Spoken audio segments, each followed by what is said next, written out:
producción, circulación, impactos, que se realiza de manera virtual en esta edición 2020 del 2 al 5 de noviembre. El coloquio está organizado por el Instituto Iberoamericano en Berlín, Alemania, el Instituto de Investigación sobre Conocimiento y Políticas Públicas, CPP-SIC, de Argentina, el Consejo Latinoamericano de Ciencias Sociales, CLACSO, la Fundación EULAC, la Biblioteca del Congreso de la Nación Argentina y la Organización de Estados Iberoamericanos, OEI. Bueno, luego de varios días de reflexión y de trabajo en distintas mesas sobre este tema en común, las asimetrías, llegamos a este último día, esta última jornada. En esta mesa, la última antes del cierre y las conclusiones, que paso a recordarles, las vamos a ver todos vía Facebook una vez que termine esta mesa, pensaremos sobre la circulación del conocimiento en tiempos de pandemia.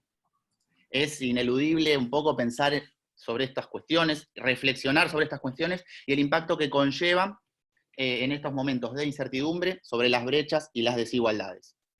Paso a hacer algunos recordatorios, cómo vamos a organizar un poco la jornada para ya meternos en las exposiciones. Los que necesiten su certificado lo pueden solicitar vía chat, nombre, apellido, email, que va a estar llegando en los próximos días. 12 menos 10 vamos a tener que cortar con la exposición, vamos a tener que dejar la sala para después encontrarnos todos juntos en el Facebook para la mesa de cierre y las conclusiones. Pueden ir realizando preguntas en el chat, que vamos a intentar retomar al final para la exposición que ustedes quieran. Y recuerden también, sé que muchos estuvieron durante todo el evento, pero que pueden, los que no lo vieron, o que los que lo quieren volver a ver, ver todas las exposiciones, tanto en el canal de Facebook de la biblioteca, como de Contacto Ciencia. Así que ya, sin más, para poder aprovechar el tiempo y escuchar a los que queremos escuchar, vamos a presentar la primera exposición. Nélida Murguía Cruz, del Instituto de Lingüística de la Universidad de Buenos Aires y CONICET, nos va a hablar sobre el acceso a recursos para no hispanohablantes, el caso de la comunidad senegalesa en Buenos Aires durante la pandemia. Gracias, Nélida. Hola, gracias. Bueno, paso a compartir la pantalla. A ver, un momento. No crece la planta ya para que esté así más o menos. Sí. Como la lluvia. Bueno, muchas gracias Tomás y todos por el espacio. Bueno, como lo mencionaron, voy a abordar desde los estudios del lenguaje esta problemática del acceso a la información y a recursos relacionados en el contexto de la pandemia, ¿no?, en la comunidad senegalesa, y también las propuestas que se implementaron desde la propia comunidad y algunas organizaciones sociales. Un poco la metodología de trabajo que estoy utilizando tiene que ver con trabajo de campo que he estado realizando entre 2018 y 2020 en espacios de enseñanza de español. Y relevamiento de caso más o menos a 100 estudiantes, un relevamiento de datos, entrevistas a profesores y revisión de materiales de archivo. Bueno, lo que presento parte de una perspectiva glotopolítica, es decir, estudio de las prácticas e intervenciones sobre el lenguaje y su papel también en las relaciones y las estructuras de poder. Un papel que puede ser de perpetuar esas desigualdades, de reproducirlas, pero también de transformarlas. La glotopolítica aborda objetos en donde el uso de lengua, en donde la lengua y lo político es inescindible, ¿no? Y bueno, suele estudiar ideologías lingüísticas, representaciones sobre objetos lingüísticos, prácticas, intervenciones sobre el lenguaje. Y en este punto, con respecto a la presentación, me interesa una idea sobre la lengua como un recurso que produce, reproduce y disputa la distribución de otro tipo de recursos. En este caso, información de calidad sobre la pandemia, ¿no?, sobre el COVID, información oficial, y también información y acceso a recursos para enfrentar el aislamiento que se dio acá en Buenos Aires, recursos sociales, económicos, psicológicos. Digamos que el lenguaje sería ese recurso que podría posibilitar acceder a esos otros. Y bueno, gran parte del acceso a la información y a los recursos relacionados está determinado también por ideologías y políticas lingüísticas en el país, ¿no? Por eso me interesa detenerme un poco en esta idea del monolingüismo que cada nación le corresponde una lengua, que tienen la mayoría de los estados-nación, ¿no? Así como Argentina, que se piensa a sí misma como un país monolingüe. Sin embargo, además del español, hay bastantes lenguas, ¿no? Hay por lo menos 15 de pueblos originarios, las lenguas de las comunidades migrantes y la lengua de señas argentina. También a esto habría que sumarle que es un país altamente alfabetizado, ¿no? 99% de la población está alfabetizada, y todo esto podría, digamos, derivar en una política del desconocimiento en la que no se contempla la realidad multilingüe del país y los derechos lingüísticos. Esto tiene que ver, por ejemplo, con la delegación de la enseñanza de español a las propias comunidades o organizaciones sociales, escasas políticas lingüísticas para comunidades migrantes o de pueblos originarios, y también ciertos visos policiales con respecto a ciertas comunidades, ¿no? Y todo esto hace que los dominios desiguales de los diferentes lenguajes en las minorías lingüísticas se conviertan en un marcador, un indicador de las posibilidades que hay para acceder a la educación, a trabajos, documentación, etc. Y bueno, en este contexto justamente determina que no llega la información y los recursos a la población que no es hispanohablante y también a aquellas personas que tienen un manejo desigual de la escritura. De manera que el acceso pleno a derechos está determinado por el dominio de la lengua estándar y la cultura escrita. Bueno, y pasando a la comunidad senegalesa, voy a dar algunos datos breves, como es una migración transnacional que inició a mediados de los 90, ¿no? Y que se ha mantenido de manera sostenida. La mayoría tienen un estatus irregular y se enfrentan continuamente a la violencia policial, a estos vicios policiales, otra característica es que practican el Islam, una corriente mística, sufí, donde por ejemplo la ideología del trabajo es muy central. No es el Islam que todo el mundo tiene la representación, digamos, esa parte como terrorista, nada que ver, ¿no? Mayoría masculina, son jóvenes la mayoría, en edad económicamente activos, y bueno, se dedican sobre todo a la venta ambulante, y este fue el aspecto más afectado por la pandemia, ¿no? La imposibilidad de poder salir a la calle y a trabajar. Y con respecto a las características lingüísticas, es una comunidad plurilingüe, ¿no? Que es resultado de todas sus trayectorias étnicas, religiosas, educativas, migratorias, y justamente por esta última de la migratoria es una comunidad que está en continua transformación lingüística, ¿no?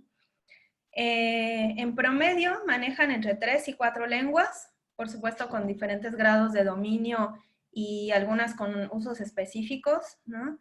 La primera sería las lenguas nacionales africanas, donde el Wolof es la lengua vehicular, es la que domina la mayoría de la población en Senegal y mediante la cual se comunican.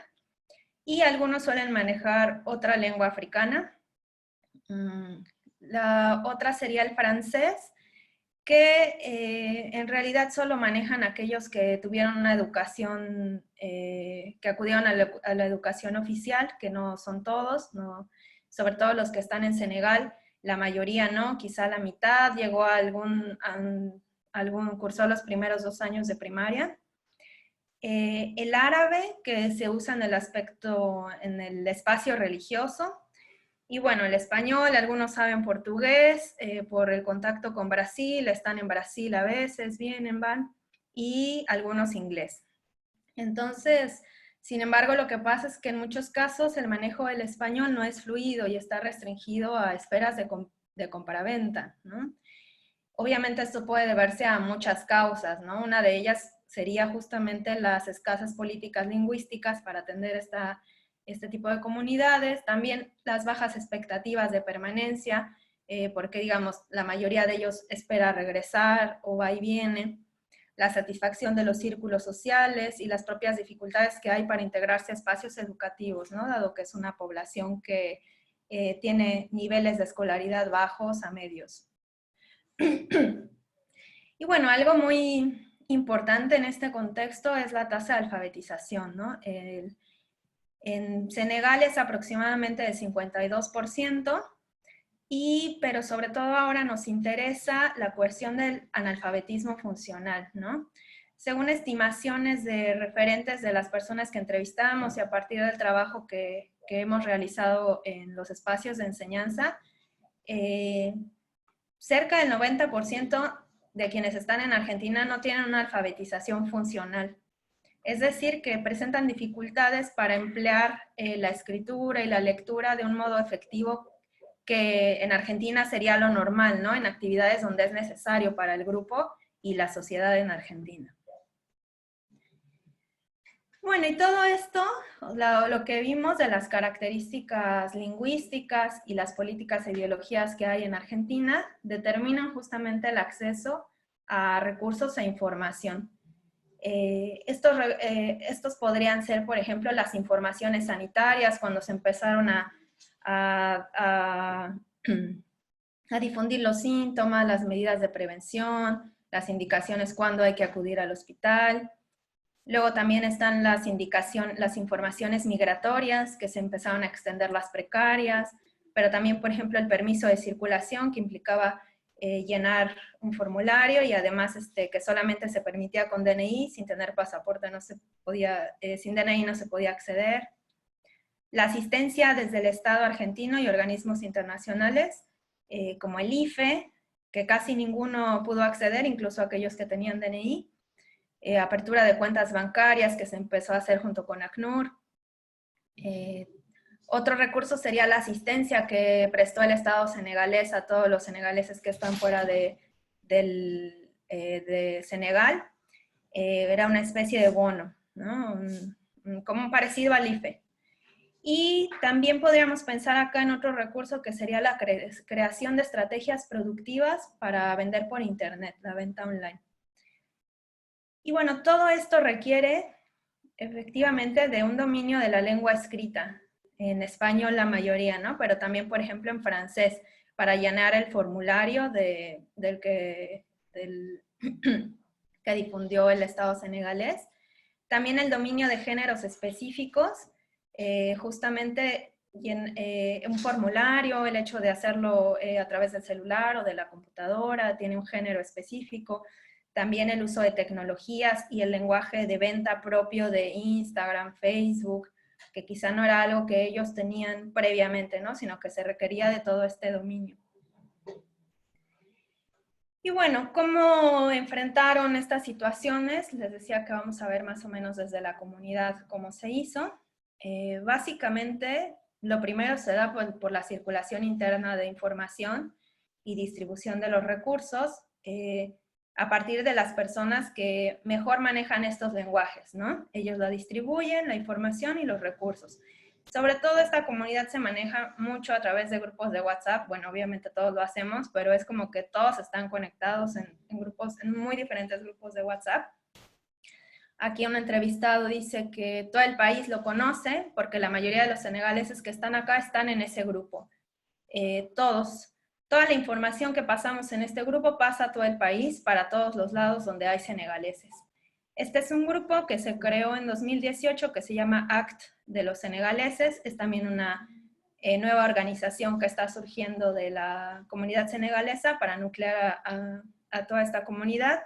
Y bueno, en estos grupos se utiliza sobre todo, se manejan con audios, ¿no?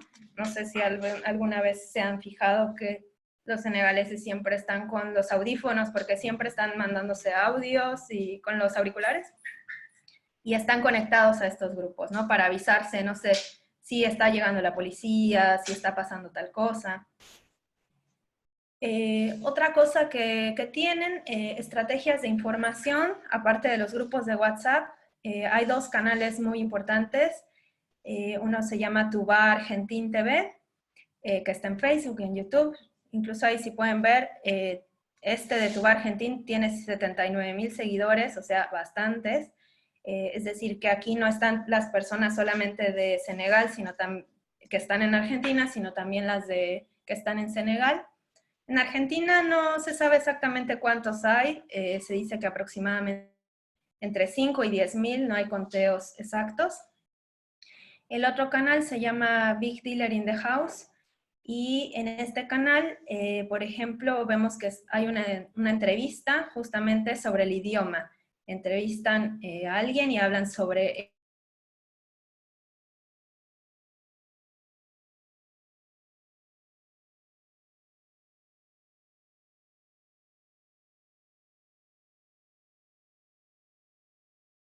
sencillo, ¿no? Ahí tenemos otro que sería uno específicamente de alfabetización, ¿no? Otro curso que se estaba dando. Y en conjunto con otras organizaciones sociales, también hay una organización que permite acceder a información y a recursos, que serían justamente cursos de español dictados por otras organizaciones, en donde hubo un aumento de pedido en temáticas sobre el cuerpo, sobre cómo abordar el lenguaje burocrático, cómo vender por internet, apoyo también directo para la realización de trámites, todo esto de llenar formularios, CIFE, etcétera, y apoyo para el manejo del lenguaje de ventas por internet. Y a partir de aquí, por ejemplo, surgieron muchos que empezaron a vender desde sus Facebooks, pero también dos iniciativas que son importantes y les recomiendo que las vean. Una se llama Tiendita Migrante y la otra Feria desde tu casa. Que ahora se las voy a enseñar. Bueno, esto es sobre cursos, ¿no? Por ejemplo, ahí tenemos del lado izquierdo una infografía sobre los síntomas y cómo decirlos en español. O sea, evidentemente la comunidad al final se enteró por sus propios también países y información de cuáles son los síntomas. Acá quizá lo importante era cómo verbalizarlos para decirlos en español, ¿no? Si hay que ir al hospital o algo por el estilo. Y por ejemplo, frente al problema de que es una comunidad que se maneja básicamente por la oralidad, también se hizo un canal de enseñanza de español, donde fue importante esto, por ejemplo, de cómo transmitir los síntomas, ¿no? En español. Que ahí tenemos del lado derecho ese canal. Se llama Damayang Español. Estos son los que les decía, que estrategias para vender por internet. Uno se llama Tiendita Migrante y bueno, venden ahí algunas cosas. Acá, por ejemplo, los profesores de español apoyaron en un inicio para justamente todo este lenguaje, la publicidad, etcétera. Y otro se llama Feria desde tu casa. Bueno, notas finales rápidamente. Algo que se destaca en todo esto es que el uso de la lengua se observa más como un problema que es creado por el extranjero y que debe resolver él mismo, más que como un derecho. Sin embargo, vemos que el acervo semiótico de la comunidad senegalesa es muy amplio, al igual que la comunicación y organización interna, las estrategias que han desarrollado, desde una larga tradición migratoria, ¿no? Que tiene muchísimo tiempo. Y todo esto les permite vivir en un país de acogida en donde no saben la lengua, ¿no? Les permite ir a un país nuevo sin saber la lengua y vivir ahí. Y también enfrentar situaciones de crisis. Sin embargo, creo que, bueno, sería muy importante o es necesario que al diseñar estrategias comunicativas y políticas públicas en momentos como este, se parta de una realidad multilingüe y que el Estado lo tome en cuenta desde una perspectiva de derechos, ¿no? Para que las minorías lingüísticas puedan acceder a una distribución de recursos que sea más justa. Sin embargo, creo que va avanzando la idea de estas ideologías lingüísticas del reconocimiento a la diversidad y entre ellas, por ejemplo, tenemos dos cursos que hemos identificado, que uno que dio la Secretaría de Pluralismo Cultural y otro que está dando la de la Dirección Nacional de Equidad Étnico-Racial en La Plata, que recién comenzó, pero bueno, son dos en 20 años o no sé, muchos más desde los 90. Y desde ahí no se consideró de todos modos en estos momentos la transmisión de información oficial. De hecho, un referente decía que le parecería o le parecía que tendrían que haber consultado con ellos para hacer una traducción oficial de todas las informaciones que se iban dando, ¿no? Bueno, eso es todo porque ya me pasé mucho del tiempo. Muchas gracias. Bueno, muchas gracias, Nérida. Debo decir que sí, pasaste, pero por muy poquito, así que muy bien, muchísimas gracias. Ahora entonces le vamos a dar lugar a Hernán Sala y a Yael Carbonetti del ciclo básico común de la Universidad de Buenos Aires, que nos van a presentar su trabajo Preprint, ciencia entre impares e impares? Bueno, ahí preparo.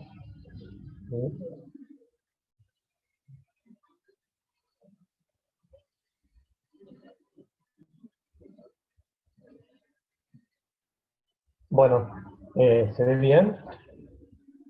Sí, Hernán. Bueno, ¿qué tal? Buenos días.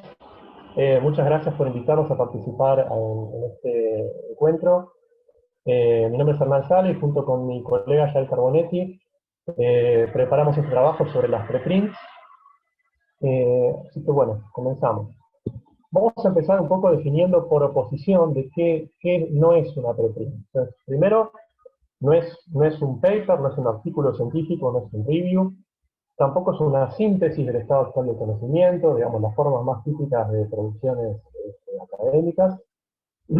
Tampoco es un ensayo ni un análisis crítico, no es un artículo de divulgación o de popularización ni una comunicación científica. Entonces, ¿qué es una preprint? Bueno, existen distintas acepciones sobre qué es una preprint. La más aceptada, la más consensuada podría ser que es la última versión que se ha enviado a una revista para que sea evaluada por pares y eventualmente que sea publicada. Por otro lado, es una vía alternativa de libre acceso y distribución, ya que no es la publicación en sí, no es la publicación definitiva, sino que es una etapa previa. De allí su denominación de preprint o prepublicación. También hay que agregar que no es un elemento nuevo de la literatura científica, ya que es prácticamente un manuscrito con algunas propiedades adicionales, o sea que es nuevo en algún sentido, pero tampoco es tan nuevo. Y de hecho existen servidores de preprint desde hace muchos años, por ejemplo en matemáticas. ¿En qué se distingue un paper de una preprint? Bueno, entonces, no ha completado el proceso de revisión por pares, pero tal vez sí ya lo haya iniciado. Después, está expuesto una revisión abierta. La revisión abierta permite que cualquier persona, sin que tenga que tener alguna credencial académica o científica, pueda emitir comentarios o sugerencias sobre el trabajo. Tampoco tiene la maquetación ni otros rasgos que explican el caso eventual que sea publicado. Y por supuesto, no tiene los mismos derechos comerciales restrictivos que una publicación científica tradicional, pero sí cuenta con ciertas garantías en favor de los autores y del organismo que ha financiado la investigación. ¿En qué se asemeja con un paper? Bueno, en principio se supone que contiene información original e inédita relativa a algún área del conocimiento científico, pero como no completó el proceso de revisión por pares, eso no existe una total garantía. Ahora, sí incluye autores, sus correspondientes filiaciones, y además es susceptible de ser citada y trazada sin problemas. Y por supuesto, del mismo modo que un paper, puede contener errores u omisiones. Bueno, ¿por qué leer preprints en lugar de papers? Bueno, hay varias razones. La primera es que la revisión por pares suele llevar un tiempo prolongado, que puede ir de los meses hasta incluso años. Entonces, esa dilación genera ansiedad entre los autores del trabajo y por otro lado demora que esa novedad científica tome estado público. Después, de acuerdo con la modalidad utilizada por los autores, en algunos papers, en algunos artículos científicos, la posibilidad de leerlo está mediada por el pago de una suscripción a una editorial comercial. A tal punto que los propios autores, puede ocurrir que los propios autores, que son por ejemplo docentes e investigadores, tengan dificultades para distribuir su producción entre sus alumnos y sus colegas, o sea, lo cual es bastante ridículo. Por otra parte, las preprints, ya en un plano más epistemológico, contribuyen a problematizar y analizar los modos de producción, apropiación y acumulación de conocimiento científico y su correspondiente valor económico, al menos desde el plano comercial. Vamos a ver algunos ejemplos de servidores de preprint. Este es el preprint más conocido, seguramente muchos ya lo han consultado. Cielo es un servidor de publicaciones científicas y de preprints de toda Latinoamérica, incluso de Iberoamérica. Después tenemos esta otra plataforma que es del extranjero, que forma parte de algo más amplio, que es el Open Science Framework, que es una plataforma de ciencia abierta, es decir, es algo más amplio todavía. Sobre el tema de ciencia abierta no nos vamos a explayar, pero hay unas presentaciones muy interesantes que se hicieron en el encuentro de Latin Red, en las 4ª jornadas, que realmente son muy recomendables. Dentro de este repositorio hay distintos servidores que agrupan los trabajos de acuerdo al idioma, a la región geográfica o a la disciplina. Nosotros marcamos acá uno particular, perdón, que es donde con Yael y otros colegas, hace aproximadamente 2 años, colocamos un preprint y lo ponemos acá para mostrar también qué propiedades le agrega, qué valor agregado le agrega a la publicación, o a la prepublicación, para ser más precisos.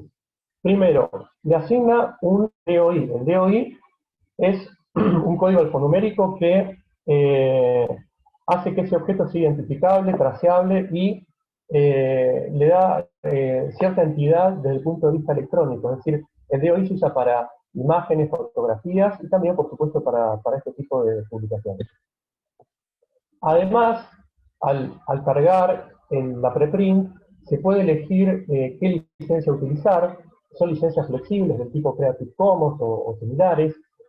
También le asigna la fecha en que fue publicado por primera vez y si hubo posteriores ediciones. Y también hay una herramienta para hacer citaciones muy práctica que, de acuerdo al estilo o al modo de citación que uno quiere utilizar, ya tiene todos los datos cargados. Bien, pasamos a otro repositorio, que es tal vez el más citado, por lo menos en trabajos de biología, que es este bioRxiv, que permite varias cosas. Por ejemplo, una es que no sea solamente consultado por máquinas, sino también por programas, por software, y además, una vez que la preprint ya está suficientemente madura y ya ha recibido comentarios y los autores se sienten seguros de poderla enviar a una revista, a un journal, ya tienen precargada una lista. Fíjense la cantidad que hay acá y es solamente la letra A. O sea, lo único que tienen que hacer los autores es, una vez que ya están satisfechos con sus trabajos, apretar un botón y enviarlo a la revista que ellos deseen enviar. O sea que facilita mucho las cosas. Y también queremos detenernos en este caso particular. Es una preprint que fue publicada en bioRxiv y después fue retirada. Y este es un caso súper interesante. Está elaborado por unos investigadores indios. Fíjense por favor este cartel que está acá que dice retirado, ¿sí? Ese trabajo ha sido retirado y figura en cada una de sus hojas. ¿Y por qué ha sido retirado? Bueno, el trabajo de la preprint es extraña similitud de inserciones únicas en la proteína del virus que produce el COVID-19 y del VIH. Llevado a un lenguaje menos técnico, es que este trabajo lo que indica es que, de acuerdo a los autores, se encontraron coincidencias no fortuitas, es decir, no aleatorias, en las proteínas y en los genes de el virus que produce el COVID-19 y también el principal responsable del HIV. Y por ejemplo, dicen, los hallazgos identificados sugieren una evolución no convencional del virus pandémico y ello justifica futuras investigaciones. Al afirmar que las coincidencias no son fortuitas o que la evolución no es convencional, quedó abierta la puerta para el desarrollo de todo tipo de teorías conspirativas que difundieron rápidamente en las redes sociales. Eso hizo que el trabajo fuera sumamente criticado por otros científicos y en pocos días la publicación fue retirada por los propios autores.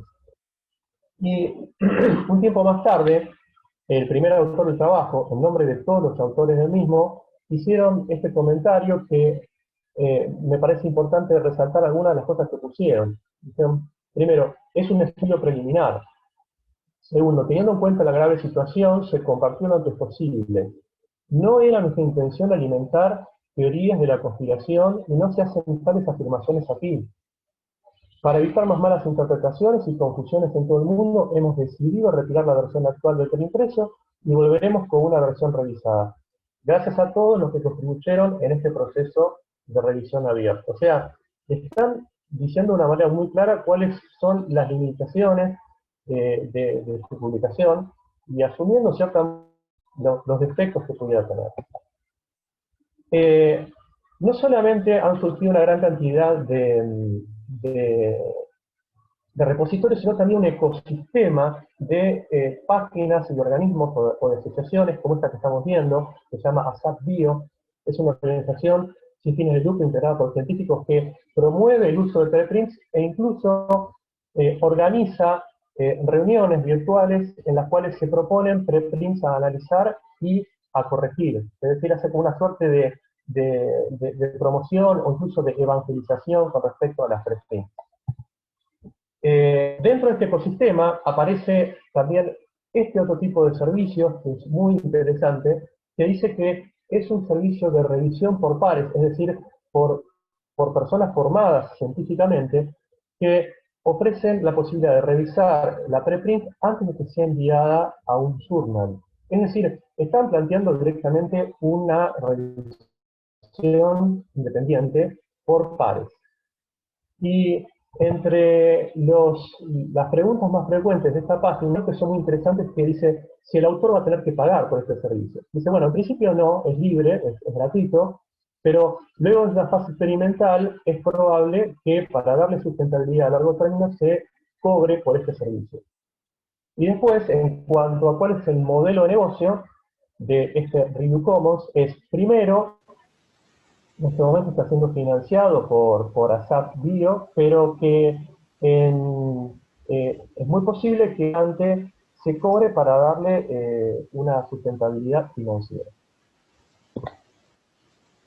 Llegamos a este repositorio que es Nature, una revista más prestigiosa, más reconocida y con mayor impacto, que ya tiene su repositorio de preprints y que funciona como una especie de vía rápida, como si fuera un fast track que permite que las preprints cargadas inicialmente estén sometidas a un proceso de revisión abierta, pero luego pasen a la revisión por pares una vez que los autores ya estén decididos a hacerlo.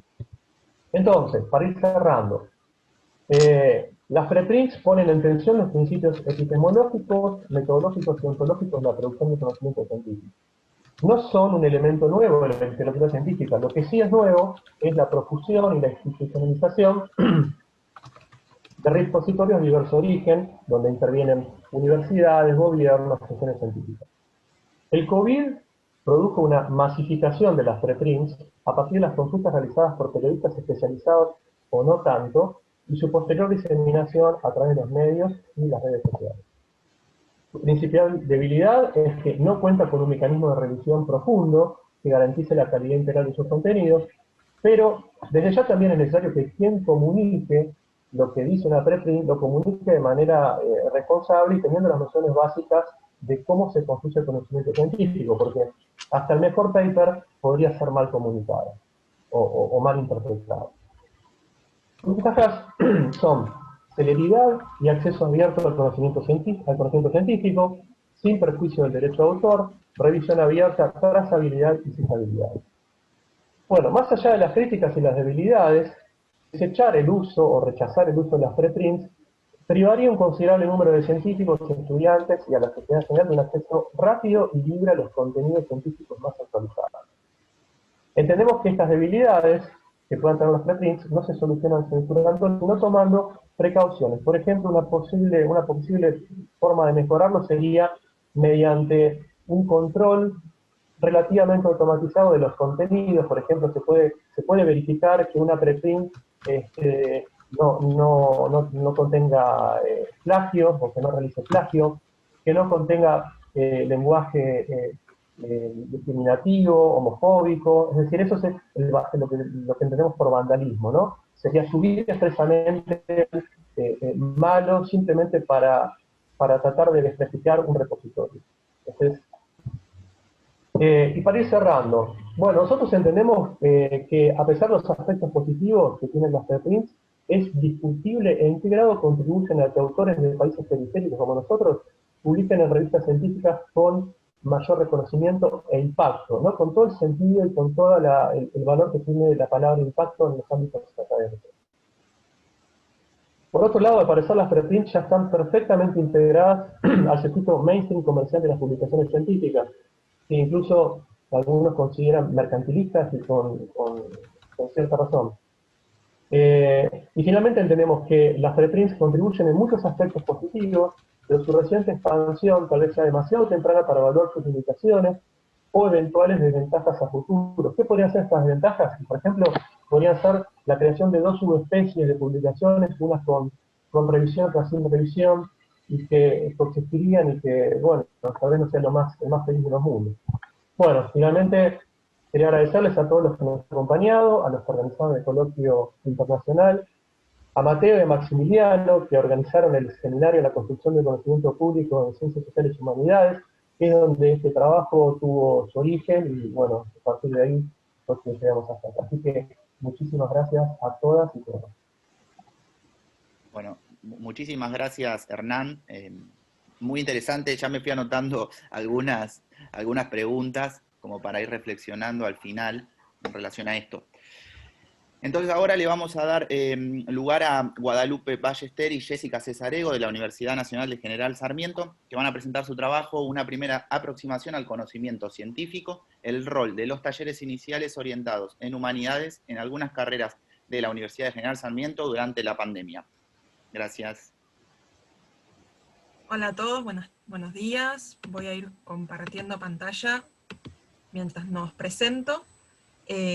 Como recién les dijo Tomás, somos Guadalupe y Jessica. Primero les voy a comentar algunas ideas iniciales y sobre todo presentar un poco el caso, y luego Jessica ya se va a abocar de lleno a nuestra pregunta. Nosotras somos 2 docentes de la Universidad Nacional de General Sarmiento, que lo que les proponemos acá es una reflexión a partir de una experiencia concreta que trata sobre los talleres iniciales orientados, en nuestro caso en humanidades, que forman parte de las materias iniciales de la universidad. Nosotras vamos a centrarnos en la experiencia del segundo trimestre del 2020, que es el momento en el que, debido a la instauración del aislamiento, la cursada de estos talleres pasó de ser presencial a ser completamente virtual. Para quienes no conocen la universidad o nos están viendo desde otros países, desde otros lugares, nosotros formamos parte de la Universidad Nacional de General Sarmiento, que se encuentra en lo que era el ex partido de General Sarmiento del conurbano bonaerense. Ese partido incluía lo que actualmente es José C. Paz, San Miguel y Malvinas Argentinas. Nos encontramos más o menos unos 40 kilómetros de distancia de Capital Federal.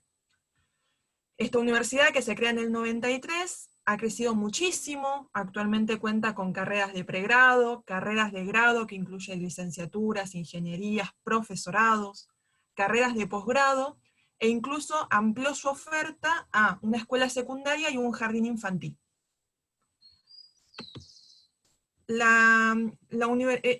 Este trabajo en realidad es más una reflexión y muchas preguntas. Tenemos muchas preguntas y pocas respuestas para las preguntas que nos hacemos con Jessica. Nos preguntamos principalmente por las herramientas y los contenidos que se deben trabajar para lograr la inclusión en la vida universitaria. ¿Cuáles son las habilidades y conocimientos que están por fuera de lo que tradicionalmente consideramos académicos, pero que son necesarios y relevantes a la hora de pensar el trabajo en conjunto con ingresantes a la universidad, para poder no solo producir, sino también poner en circulación el conocimiento? Y ante esas preguntas, nosotras, partiendo de nuestra experiencia y sobre todo de las devoluciones que realizan los estudiantes luego de cursar el taller, sostenemos que la afectividad y la construcción del vínculo entre docentes y estudiantes puede resultar un punto central para avanzar en algunas respuestas. Al igual que buena parte de las universidades del conurbano, de la cual la UNCS es un ejemplo entre muchos otros que podríamos tomar y que podríamos analizar, tanto Jessica como yo trabajamos en otras universidades del conurbano también, las características de quiénes son nuestros ingresantes Son compartidas, pero tienen sus particularidades. Y en el caso de la OMS, el año pasado se realizó un censo a todo el cuerpo de estudiantes, y ese censo nos dio información muy valiosa. Por ejemplo, sabemos que 8 de cada 10 estudiantes son la primera generación de universitarios en sus familias. Es decir, que la universidad no era el recorrido tradicional, no era el recorrido obvio a seguir. De ellos, más de la mitad, además de estudiar, trabaja. Y quienes trabajan, un gran número de ellos, el 35%, trabaja de manera full time, más de 35 horas por semana. Es decir, que el estudio en la universidad se combina con un empleo que les requiere mucha dedicación, mucho esfuerzo, muchas veces lejos del lugar de residencia, lejos de la propia universidad, y que además el 23% de nuestros estudiantes consideran que es un empleo precario. Esta situación nos permite ver que entonces estamos ante estudiantes que el ingreso a la universidad les genera un desafío enorme. A ellos, a ellas y por lo tanto a nosotros como sus docentes. Pensando justamente en el ingreso, en el año 2020, en el primer turno de ingreso en la universidad, la UNS tiene doble ingreso en el primer semestre y en el segundo semestre. Tomando los datos del primer turno, se inscribieron más de 3.000 personas. Y eso representa un 13% más que el año anterior, más que el año 2019. Entonces es una universidad que sigue en crecimiento y a la cual se siguen incorporando sectores que tradicionalmente eran excluidos de los estudios superiores en la universidad. Los TIO, que son esta materia de la cual formamos parte, son una experiencia muy reciente. Comenzaron en 2019 y a nuestro entender bastante innovadora. Los TIO forman parte del programa de acceso y acompañamiento y se combinan con un taller de lectoescritura. Reúnen estudiantes de varias carreras, ¿sí? Son asignaturas compartidas por varias carreras. Son trimestrales y más allá de conocimientos que obviamente siempre están en cuestión, conocimientos académicos propios de las ciencias humanas, de la diversidad de las ciencias humanas, se proponen principalmente brindar herramientas. Herramientas que faciliten la inserción en el ámbito universitario y que de esa manera colaboren en disminuir las posibilidades de deserción. Estos talleres son multidisciplinarios y están conformados por sesiones temáticas que fueron hechas por equipos de especialistas de diversas áreas de las ciencias humanas.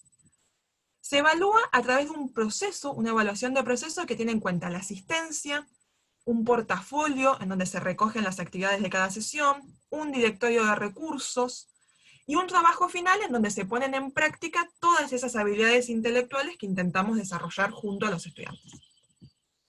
Este sistema implica necesariamente una interacción muy intensa entre docentes y estudiantes.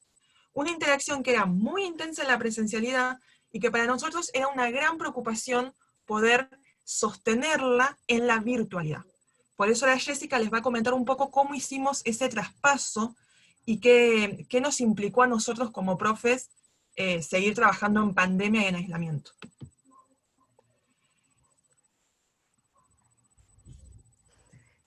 ¿Sigo? Bien. Estos estudiantes que forman parte de los TIOs, nosotros pretendemos que se formen en una diversidad de habilidades que exceden el conocimiento académico. Queremos que formen autonomía, trayectoria propia, capacidad crítica, incentivar su curiosidad, su comprensión de la ciencia como un fenómeno humano complejo. Sobre todo que se autoperciban como sujetos de derechos que forman parte de la comunidad universitaria.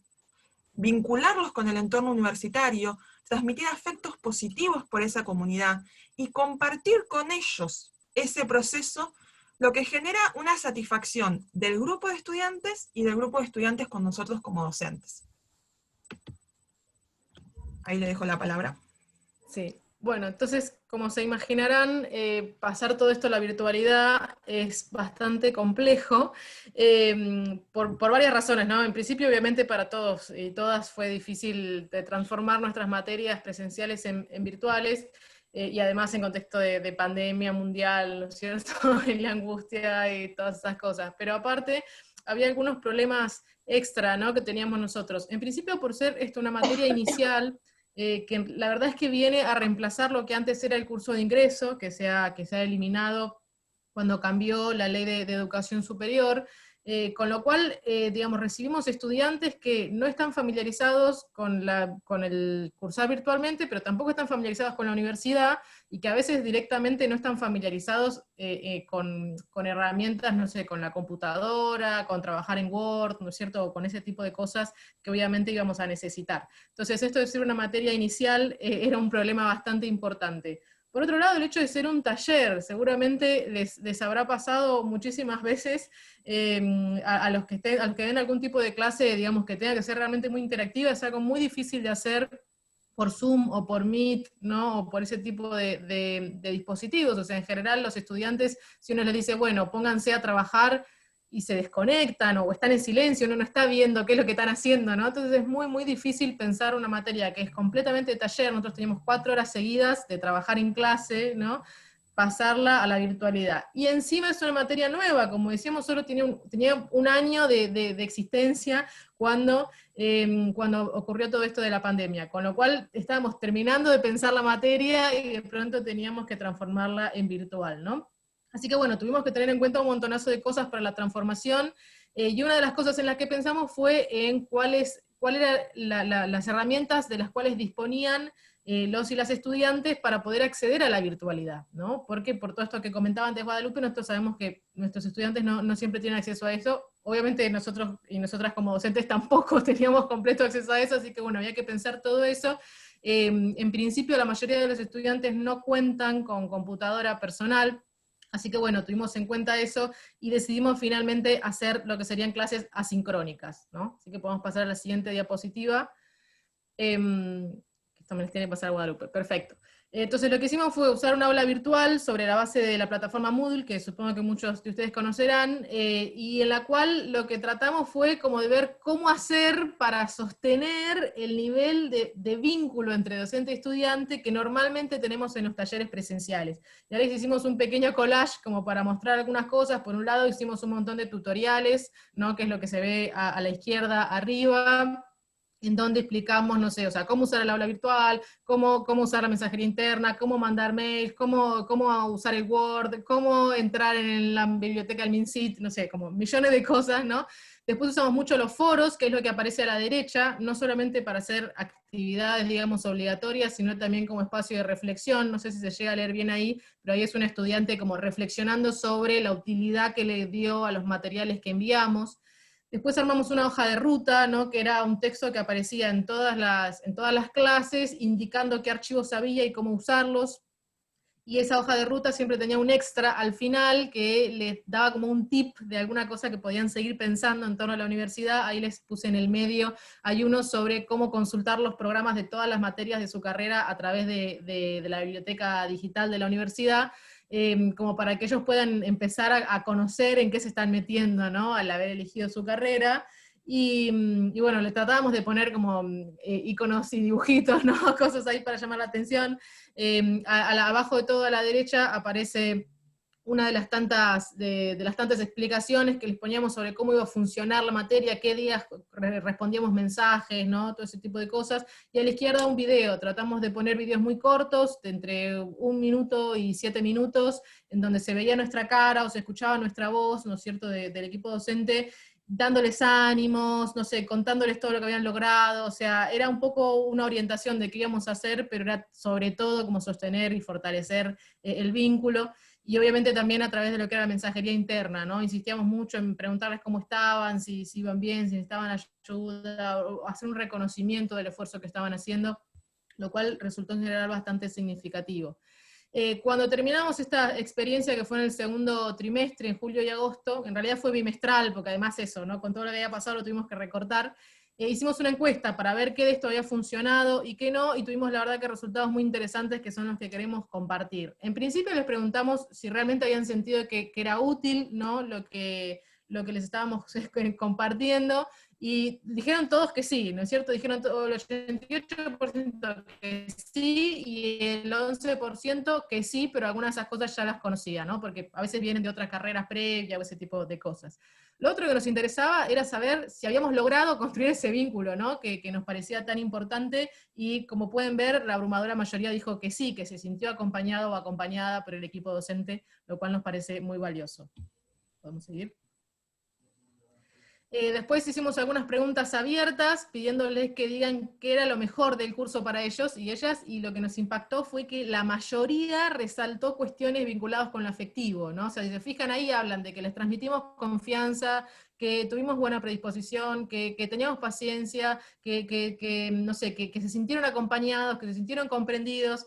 Es decir, que para el estudiante, por lo menos el estudiante ingresante, sentir este vínculo y este acompañamiento, este apoyo del equipo docente era fundamental para sostener su deseo de aprender, porque en definitiva es eso, ¿no? O sea, están ahí estos chicos y estas chicas para acceder a ese conocimiento que si no parece tan lejano, ¿no? Entonces, bueno, evidentemente toda esta cuestión afectiva tenía un rol ahí para ellos. Les pedimos también que nos den algunos consejos para el siguiente trimestre. Algunos directamente dijeron que les gustó todo, ¿no? Y volvieron a reforzar esta idea de que sintieron que había mucho entusiasmo en el equipo docente y que eso les llegaba. Pero la mayor observación que nos hicieron para cambiar a futuro es que querían clases sincrónicas.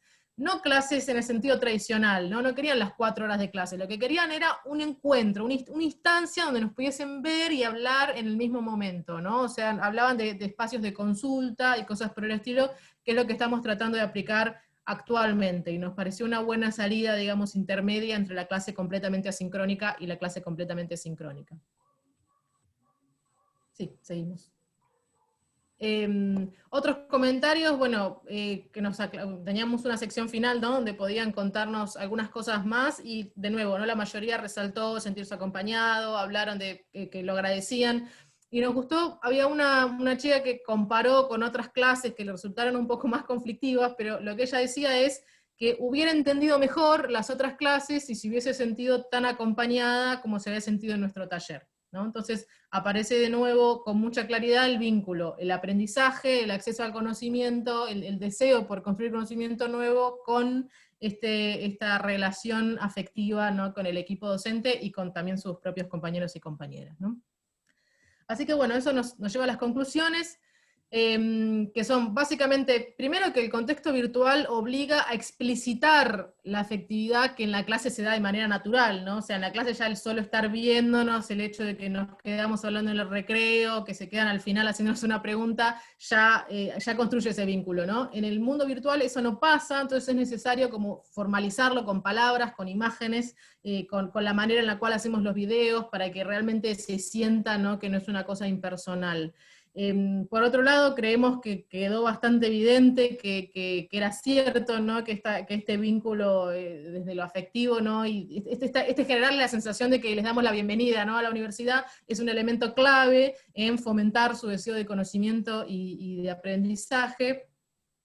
Bueno, que además esa necesidad de conexión es tan grande que incluso se supera los problemas materiales, ¿no? Porque a pesar de que la mayoría de los estudiantes no tenía wifi o no tenía computadora, igual querían tratar de conectarse, ¿no? de forma sincrónica, aunque fuera bastante conflictivo. Y finalmente, bueno, que los talleres, así como los estamos dando hoy, son muy valorados por los y las estudiantes, y nos parece que confirma esta necesidad de un espacio introductorio que construya, digamos, un lugar donde empezar a pensar el vínculo con el conocimiento, ¿no? Para que después estos estudiantes que son nuevos en el mundo universitario permanezcan, ¿no? y sigan construyendo también su propio conocimiento. Así que bueno, esa es un poco una cosa muy inicial, muy rápida, pero para hablar un poco de lo que hemos vivido con los talleres iniciales ahora con la pandemia. Así que bueno, muchísimas gracias. Perdón, no pude leer el chat mientras hablaba, pero ahora después reviso qué dijeron. Gracias. Gracias a todos. Bueno, muchísimas gracias, Guadalupe, Jessica. Debo decir que en el respeto de los tiempos que están haciendo también permite para nosotros entender mucho más claro de qué es lo que están hablando y qué nos están contando, así que les agradezco por hacer ese esfuerzo, y voto por la clase sincrónica también. Ahora entonces vamos a presentar a Gabriela Michelini de la Universidad Nacional de La Matanza, y me tomé el atrevimiento de traducir del alemán de la Universidad de Ciencias Aplicadas de Potsdam. Ella nos podrá decir cómo se pronuncia en alemán. Nos va a presentar su trabajo, que creo que nos va a servir también como reflexión, no solo para esta mesa, sino para todo el coloquio. su trabajo sobre marcos conceptuales de las políticas de participación pública en la producción de conocimiento en América Latina. Gracias, Gabriela. Bueno, muchas gracias por la presentación. Voy a intentar compartir mi pantalla, a ver si ya se está mostrando. Sí, si lo podés poner en presentación. Perfecto, gracias. Sí. Tengo que hacer una pequeña aclaración. Originalmente mi ponencia estaba preparada para otra mesa y adapté un poco los contenidos para esta mesa. Así que lo que voy a presentar es una especie de material híbrido entre lo que trabajo aquí y lo que he trabajado en colaboración con la Universidad de La Matanza. Voy a intentar hacerlo brevemente, y es un poco también una situación experiencial, ¿no? Porque la pandemia y la circulación de conocimiento en este momento, para mí, que soy una persona que está entre dos mundos, profundiza, ¿no? Un poco, por un lado la distancia y por otro lado la posibilidad. Y en ese sentido, participar de esta mesa es para mí una posibilidad que de otra forma quizás no hubiera tenido. Así que estoy muy, muy agradecido con Lucía Aguirre y con Mateo Niro por darme esta posibilidad.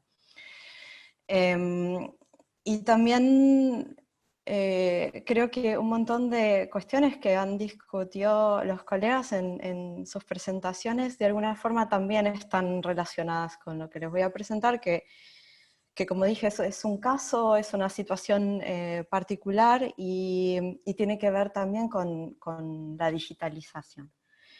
Entonces, en primer lugar, les cuento que un poco mi trabajo aquí en Alemania se llama Fachhochschule, ¿no? Universidad de Ciencias Aplicadas.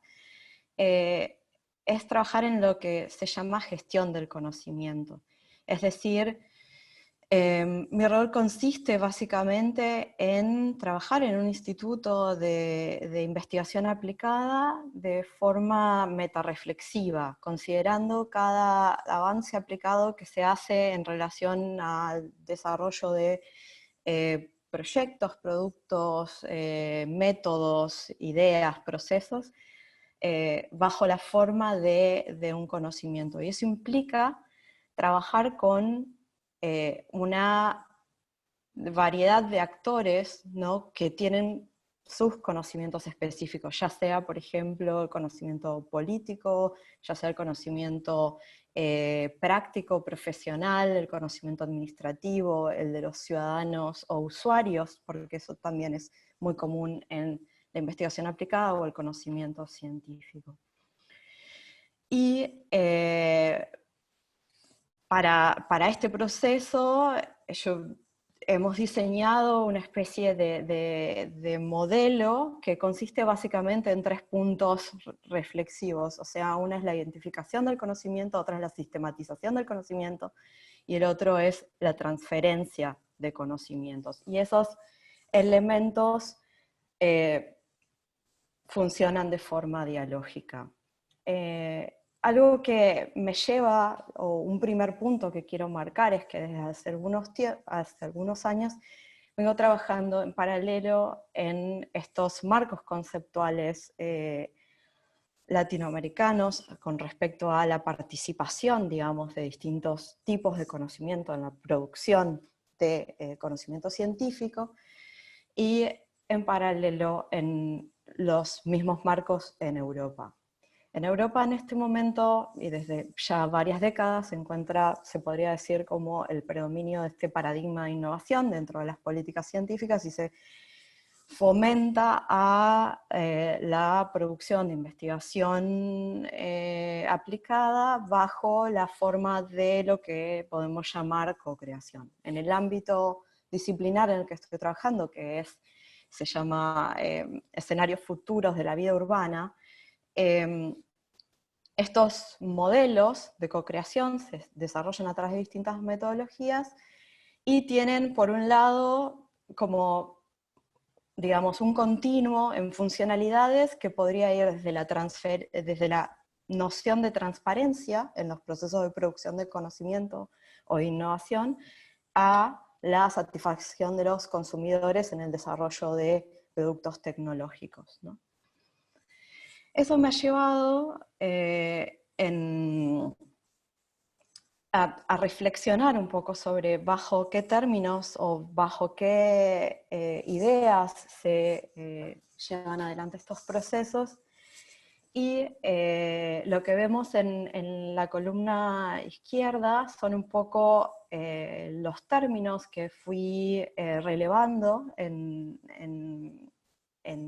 digamos, en bibliografía latinoamericana, ya sea a partir de revisión sistemática o también hace ya algunos años hemos realizado una serie de workshops. Uno de ellos fue realizado en La Plata junto a Lucía y Mateo, donde hemos preguntado, ¿no?, en qué términos o qué enfoques teóricos se produce esta asociación entre estos dos campos. Y un poco a la derecha, con, digamos, con algunas traducciones, están los títulos de los enfoques teóricos o las aproximaciones teóricas que predominan en los modelos europeos. No obstante, no están totalmente separados y es fácil encontrar estos términos en una y en otras bibliografías. Y en este sentido, creo más, o es una lectura personal, que esto tiene que ver más bien con tradiciones disciplinares, donde por un lado lo que tenemos en la columna de la izquierda está más relacionado a los estudios de la comunicación de la ciencia, y lo que tenemos a la derecha está más relacionado con los estudios del campo de la ciencia, la tecnología y la sociedad.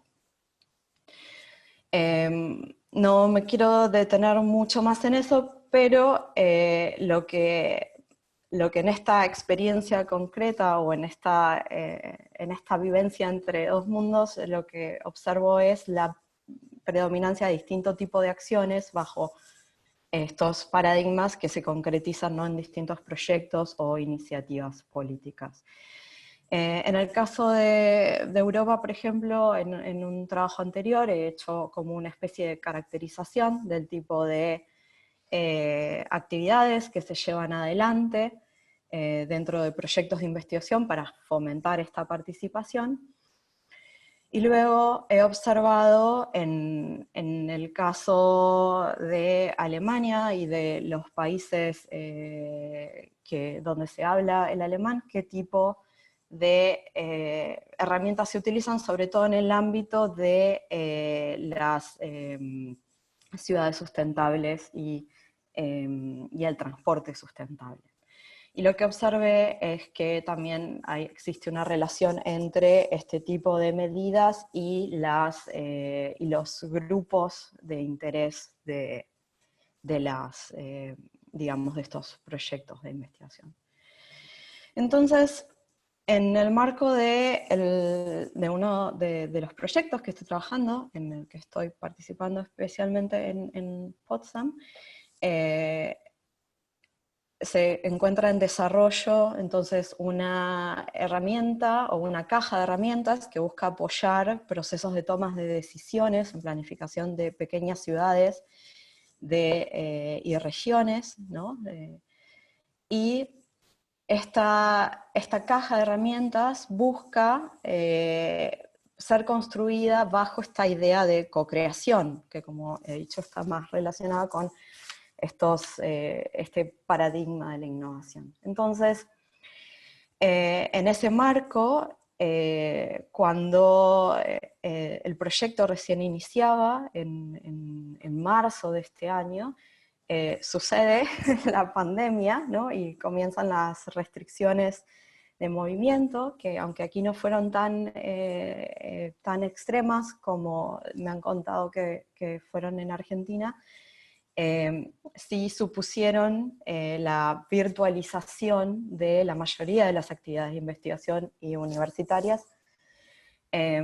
Entonces, fue necesario revisar, ¿no?, los objetivos y la forma en la que se iba a llevar adelante la actividad de investigación, y sobre todo este formato de la co-creación, que supone la constante verificación e intercambio con distintos actores de lo que se va produciendo dentro del equipo de investigación. Entonces, una de las herramientas, por ejemplo, que utilizamos para poder decidir cómo llevar adelante este proceso de co-creación fue esta herramienta que se llama 3 tipos de conocimiento, que fue diseñada por un investigador de la Universidad de Zúrich, donde se convoca un grupo interdisciplinario relacionado con el proyecto, ¿no?, los distintos actores involucrados, y se revisan las preguntas de investigación o los temas de investigación a partir de definir 3 tipos de áreas de conocimiento. Entonces, si se trata de conocimiento sistémico, de conocimiento del objetivo, o si se conoce el proceso, ¿no? Y a partir de ahí se van redefiniendo las preguntas. Esto nos sirvió para poder aclarar qué tipos de temas eran más relevantes para trabajar en co-creación. Y en ese marco también hicimos una experiencia sobre cómo digitalizar estos procesos que están previstos para ser de carácter presencial. Entonces, creo en este sentido que es muy importante resaltar que lo que nos ha pasado es muy similar a lo que las colegas de la Universidad de General Sarmiento han vivido con su materia y su virtualización, que es que todo lo que normalmente en un contexto de taller, ¿no?, porque generalmente las actividades de co-creación tienen la forma de un taller presencial, se limitan a distintas instancias, por ejemplo, de explicar cuál es el objetivo, qué es lo que se quiere lograr, cuáles son las normas de participación en ese ámbito. Después una segunda etapa de intercambio y finalmente la elaboración de unas conclusiones finales. Tuvieron que transformarse hacia un proceso donde se generaron materiales adicionales para poder explicar cuáles son los objetivos, luego materiales adicionales para poder explicitar el método en sí mismo. Luego se generó una instancia de intercambio con grupos separados que luego fueron reunidos en una especie de discusión general, y finalmente con los resultados se generaron nuevos materiales para hacer un feedback, ¿no?, a quienes habían participado. Y este proceso de aprendizaje, que todavía se encuentra en marcha en este momento, se está convirtiendo en un desafío mayor, ya que en este momento esta primera etapa o esta primera prueba virtual se hizo con un grupo más restringido, ¿no?, de académicos y de developers que trabajan en la producción de estas herramientas. Pero ahora el nuevo paso es incluir a actores del ámbito de la toma de decisiones en las ciudades que son relevantes para el proyecto, y esto significa que estamos trabajando en cómo construir esta relación y cómo justificar y mantener y sostener este vínculo que en los talleres presenciales y en los que he relevado, por ejemplo, en lo que mostré en la folia anterior, eran realizados a través del café con masitas, y ahora tenemos que encontrar otro tipo de incentivos. Así que, bueno, y otro aspecto que encontramos en relación a la digitalización es que en este tipo de procesos se encuentra un mayor riesgo de parcialidad en los resultados, ya que estas cuestiones relativas a la disponibilidad de las herramientas técnicas, el manejo de plataformas virtuales que facilitan, ¿no?, como la que vemos en la imagen, es una captura de pantalla de la plataforma Miro, hacen que muchas veces las personas que se comprometen con el proceso o que participan son aquellas que ya conocen o que tienen un particular interés en participar y no necesariamente representan todos los conocimientos y todas las perspectivas que puede haber sobre un determinado tema. Así que bueno, esta es la presentación, quedo abierta a preguntas. Muchas gracias por el espacio nuevamente y por dejarme compartir. Bueno, muchas gracias, Gabriela. Vuelvo a insistir con lo mismo, gracias por la síntesis, creo que nos aporta para tener un panorama claro y conciso de lo que nos querían contar. Así que les vuelvo a agradecer en relación a eso. Bueno, fueron llegando algunas preguntas, creo que lo más cómodo va a ser que les vaya leyendo todas juntas, a quien le corresponde la pregunta responde y después paso al siguiente, ¿sí? Ahí Nélida que nos permitió, bueno, reflexionar un poco sobre cómo el lenguaje impacta sobre el acceso a la información en el análisis sobre la comunidad senegalesa. Soledad nos pregunta, el contexto de la pandemia, si bien puso en evidencia la dificultad del acceso a derechos sociales amplios para los afrosenegaleses, ¿no propició una revitalización de las redes institucionales y el desarrollo de nuevos espacios de circulación del colectivo migrante que tensiona las formas de segregación y visos policiales del espacio público urbano? Y Pablo nos pregunta, además de las iniciativas mencionadas, ¿hay otros avances sobre el reconocimiento del multilingüismo en el país?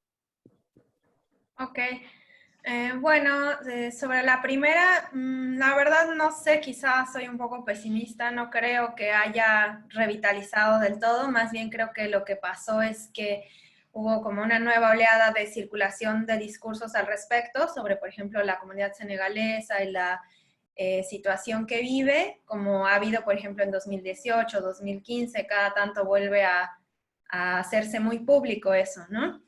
Pero creo que, por ejemplo, lo que sí pudo haber pasado es los espacios de compraventa, el hecho de añadir la venta por internet, aprender a utilizar esos mecanismos, es algo que es nuevo, digamos, y en esa comunidad y que está por verse qué éxito podrá tener, pero sí. Pero, por ejemplo, pensando en la Dirección General de Colectividades, que es la que daba un curso desde 2018, pues no se reanudó ahora en contexto de pandemia, cuando otros cursos sí lo hicieron, es decir, desde ese lado se dejó de avanzar en eso. Y de hecho, justo antes de que comenzara la pandemia, desde el año pasado, se estaba preparando un nuevo programa de regularización para senegaleses y haitianos desde el espacio Agenda Migrante, Diálogos con el Gobierno, el cual tampoco es que ha avanzado más en este contexto, ¿no? Sigue medio detenido, bueno, es algo que es lento. Tal vez lo que se podría considerar como algo que puede ser un avance es más, y que no depende de la pandemia, fue la creación de la Dirección Nacional Étnico-Racial, que está a cargo de un afrodescendiente, Carlos Nazareno, y bueno, eso más bien es a partir del cambio de gobierno, ¿no? Y, sí, el reconocimiento del multilingüismo, no sé si sea un reconocimiento como público o general, digamos, obviamente la representación de que Argentina es monolingüe está presente, bueno, en todos, ¿no? Yo, por ejemplo, que soy mexicana, no se me habría ocurrido antes de venir acá que había acá otras lenguas como las hay en México, que sí está esa representación. Obviamente hay más hablantes en México de otras lenguas y hay más, pero acá también. Y es algo que está o que avanza, pero no sé si ha avanzado, tal vez ha estado siempre en los espacios académicos, no es algo muy estudiado. En la UBA hay una cátedra de etnolingüística donde se trabaja mucho eso. Creo que hay un instituto de asuntos indígenas en Argentina que debe considerar las cuestiones lingüísticas. Y también creo que está avanzando mucho el reconocimiento también de la lengua de señas argentina, ¿no? Hay investigadores en ese campo. Y con respecto a las de las comunidades migrantes, en lo académico, pues también hay varias investigadoras, ¿no? Que es sobre el chino, el coreano, pero pensando en la Dirección General de Colectividades, que es justamente la que en la ciudad se encarga de atender las cuestiones de los migrantes, sin duda está más centrada en cuestiones de reconocimiento de derechos culturales que otro tipo de derechos, ¿no? Y eso, de que en el contexto de pandemia no se tomó en cuenta la cuestión de la traducción oficial, a pesar de que trabajan de cerca con la comunidad senegalesa. Así que bueno, no sé, quizás soy un poco pesimista, pero bueno, ahí está. Bueno, muchas gracias, Nélida, por la respuesta.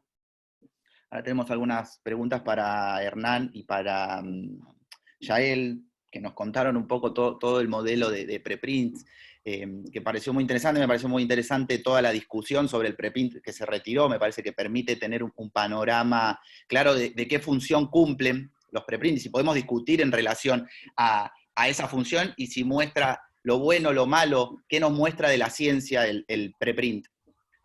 La pregunta que nos realiza Pablo es, ¿para las revistas científicas implica un problema que los preprints circulen antes de su publicación oficial? Bueno, Yael, no sé si querés o respondemos los dos, como vos prefieras. Sí, yo si querés hago como una introducción y vos podés por ahí Dale. ampliar lo de las revistas. Me parece que en primer lugar podríamos decir que sí. ¿Y por qué vamos a contestar que sí? Bueno, porque los preprint reciben fundamentalmente una crítica que tiene que ver con que no pasan por la revisión por pares, y esa crítica muchas veces suele estar hecha nosotros lo pusimos creo que en el paper, en sentido de por ciertos intereses económicos. Entonces, a esos intereses económicos nos referíamos también con que las revistas cobran una suscripción. Entonces, si empiezan a circular un montón de conocimientos científicos sin la necesidad de pagar la suscripción, a eso nos referíamos con los intereses económicos. Y como estos sectores están criticando mucho las preprint por la falta de revisión por pares, creo que podríamos responder a la pregunta que sí. Por otro lado, sí me interesa agregar, y creo que para eso también sirve el ejemplo que trajimos, de que las preprint podían responder a esto de la falta de revisión por pares con respecto a la posibilidad de la cantidad de comentarios que pueden hacer libremente las personas que lean un preprint. Que como decía Hernán, no necesariamente tienen que tener algún tipo de filiación académica, es decir, cualquier persona que entra a Google, busca un preprint, puede llegar a comentar, pero la realidad es que las personas que están dentro de cierto ámbito académico, de investigación o científico, que son las personas que más buscan los repositorios de las preprint, hacen estos comentarios que son los que en definitiva permitieron que en este caso retiren el artículo. Es decir, que si bien no hay una evaluación por pares en términos formales, sí hay cierto compromiso de la comunidad científica en una lectura comprometida y en poder dar una cantidad de comentarios que terminan sirviendo de alguna manera como una revisión por pares, al punto tal de que esta gente creo que fueron 72 horas y tuvieron que sacar la publicación. No sé si eso más o menos responde, y Hernán, si querés comentar. Perdón. Una cosa, agrego... Cuando hay negocio, y ahí sí le dejo el pie a Hernán porque esto me parece que él lo maneja un poco mejor, siempre que hay un negocio, los negocios se adaptan rápidamente. Entonces, si bien me parece que también cuando él decía estos ecosistemas que surgen alrededor de las preprint, me parece que estos intereses económicos que cobran la suscripción rápidamente empiezan a armar herramientas alrededor de las preprint, ¿no? Sí, es tal cual como está diciendo Yael. Algunas revistas admiten la circulación previa en forma de preprint, otras no, pero es muy dinámico y es muy reciente el proceso. Hace un par de años, o 2 o 3 años, eran muy resistidas y hoy en día ya están cada vez más aceptadas, y el modelo de negocio incorpora las preprints como una suerte de colectora o de embudo que permite en definitiva generar nuevas publicaciones. Y una cosa más, no me quiero extender para que nos deman hablar bien, es que cuando una preprint pasa a la instancia de evaluación de una revista comercial tradicional, el hecho de que eso después salga en modalidad acceso abierto significa el pago de una cifra que puede estar entre los 2.000 y los 4.000 dólares. Entonces, eso ya deja afuera a un montón de investigadores, no solamente de Argentina, sino de muchas regiones del mundo. Entonces, por eso el riesgo de que por ahí hay algo que es muy interesante y buena calidad, pero por una cuestión económica no se puede dar el paso siguiente, que es publicarlo definitivamente como un paper en el sentido tradicional del término. Entonces, es complicado y es muy nuevo todo, me parece. Gracias, Hernán.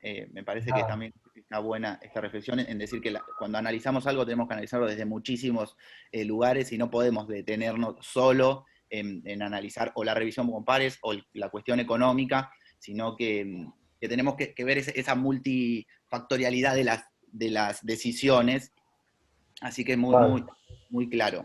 Ahí yo también anotaba en relación a esto, si además el problema de las preprint no está más en cómo se comunica esa preprint, que en lo que realmente dice, o nos explica, o nos cuenta. Bueno, Guadalupe y Jessica, tenemos algunas preguntas para ustedes que causó un poco de sensación el modelo que presentaron. Perdón, Yael, ¿querías agregar algo?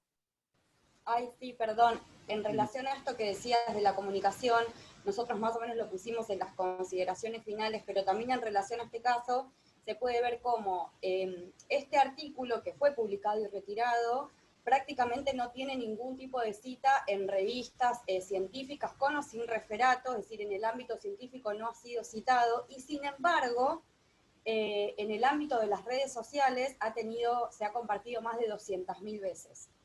Entonces digo, cómo también es diferente las formas que tenemos de transmitir y manejar el conocimiento en nuestros diferentes ámbitos. Es decir, una cosa es por ahí lo que queremos buscar cuando vamos a una red social, a Twitter, algo más del orden por ahí de la información con entretenimiento, y otra cosa es lo que buscamos para el ámbito académico, ¿no? Y lo digo en plural porque todos, de alguna manera, en nuestro trabajo buscamos otra seriedad, y en nuestra vida cotidiana por ahí nos gustan, no sé, otras cosas, digamos, ¿no? Entonces, en cuanto al problema de la comunicación, sí nos parecía interesante resaltar que a veces no tiene que ver tanto con lo que se publica o no con las preprint, que hay cierta ética dentro, sino también cómo son utilizadas.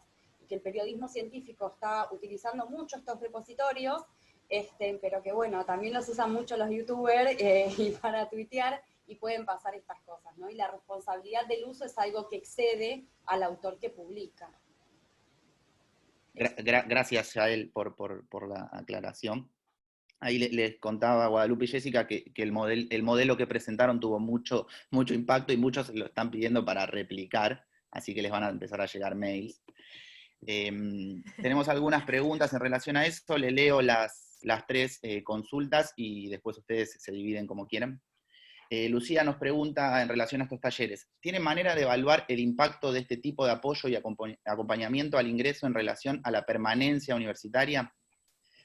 O por otro lado, la demanda de la sincronía es notable y la importancia resalta el vínculo humano en la docencia. Sería interesante pensar qué le pasa a los docentes en relación con esto.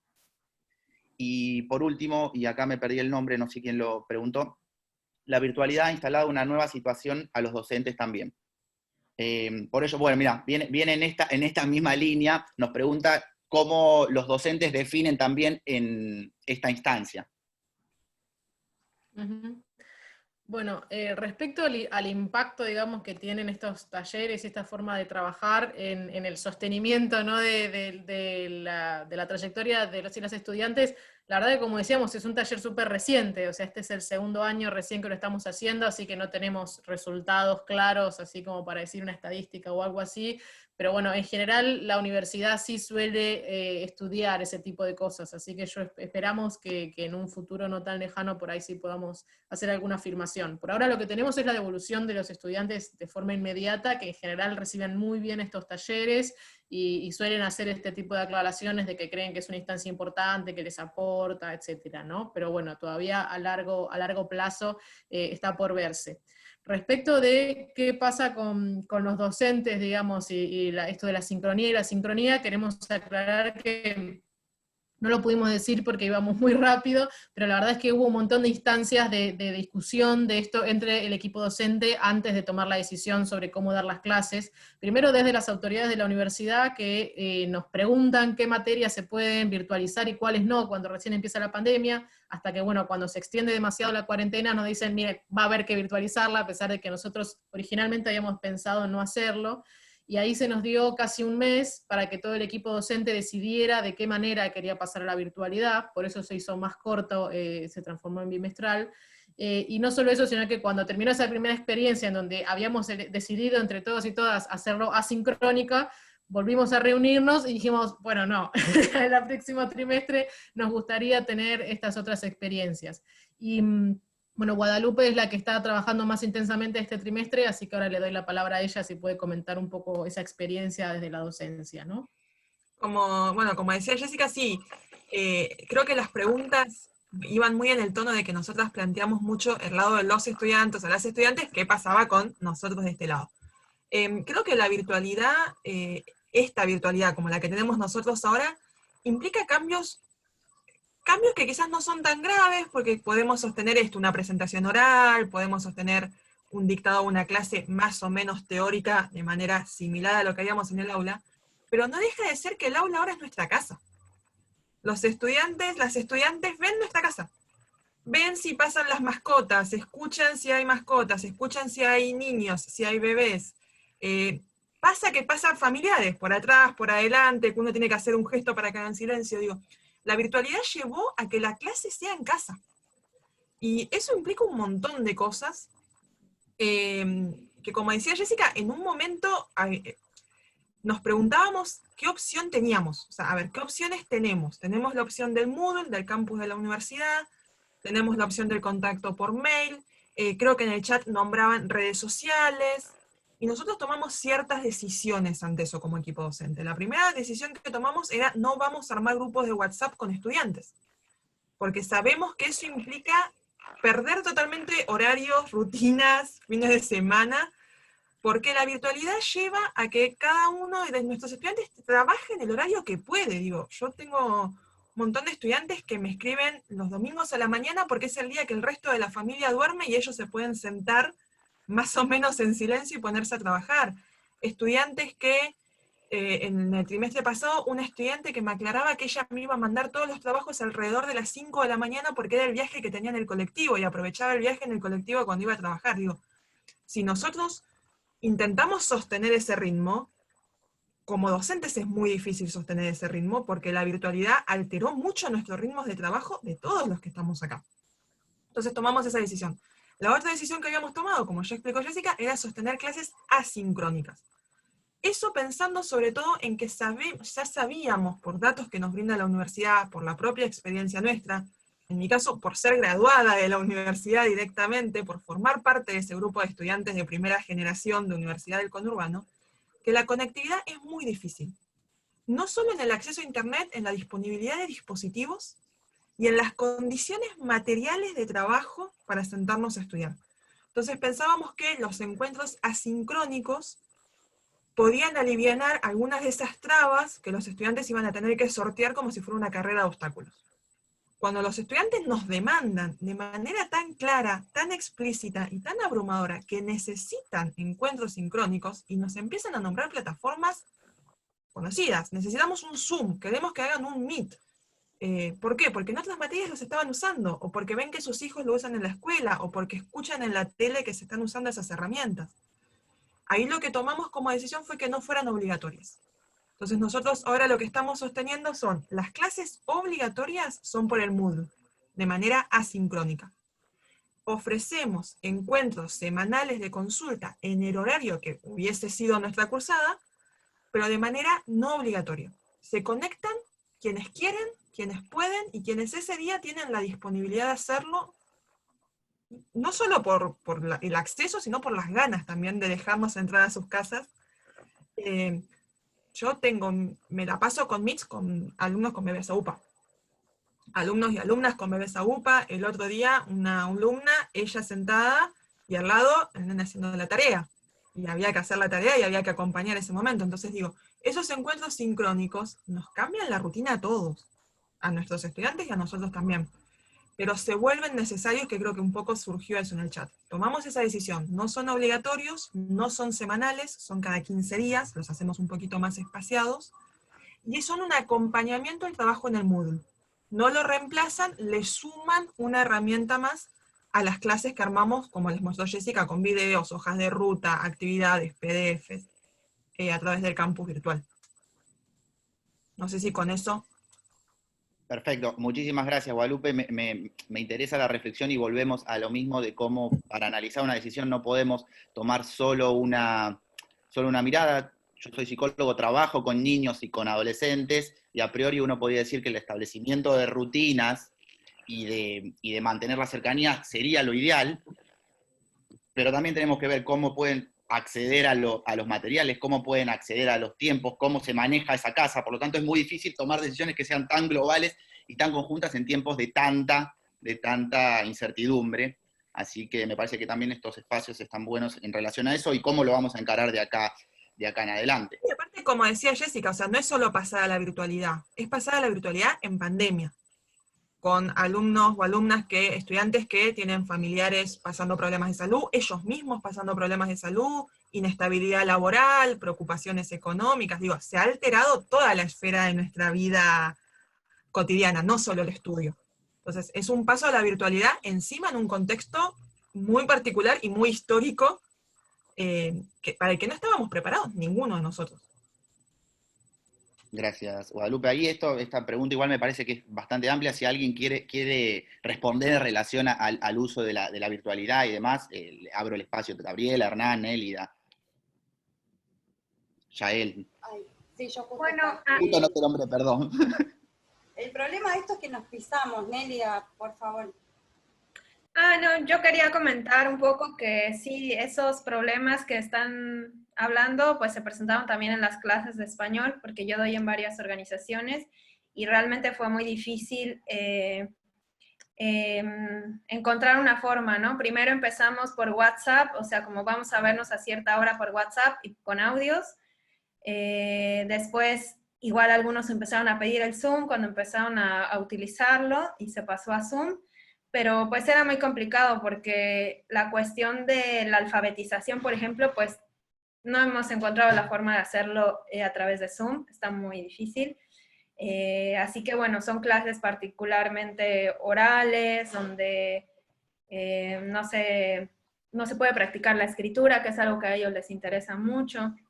Y bueno, la cuestión de esto del dispositivo, ¿no? Que prácticamente nadie tiene computadora, así que con el celular, que se ve muy poco, la hora, ahora que ya están trabajando hasta más tarde, que siempre fue un problema, ¿no? Las clases tienen que ser a la noche, ya después de regresar a casa y hacer todas las cosas.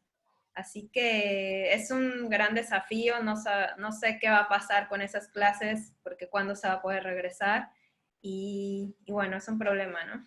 Pero ya veremos qué pasa. Gracias. Sí, Yael.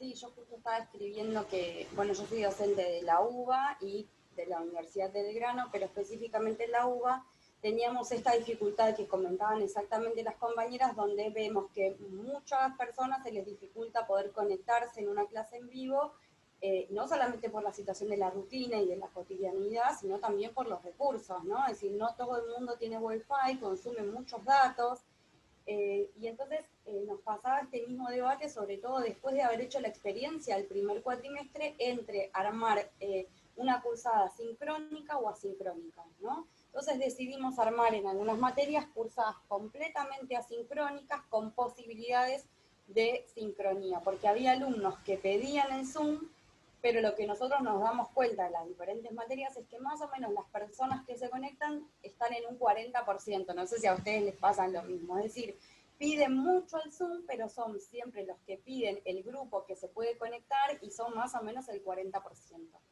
Entonces, más o menos optamos por esta misma modalidad, es decir, armar toda una cursada asincrónica con algún recurso sincrónico, es decir, una clase una vez por semana, cada 15 días. Entonces está bueno ver que en otras universidades también les pasó lo mismo con la sincronía y la asincronía, porque fue todo un debate en el armado.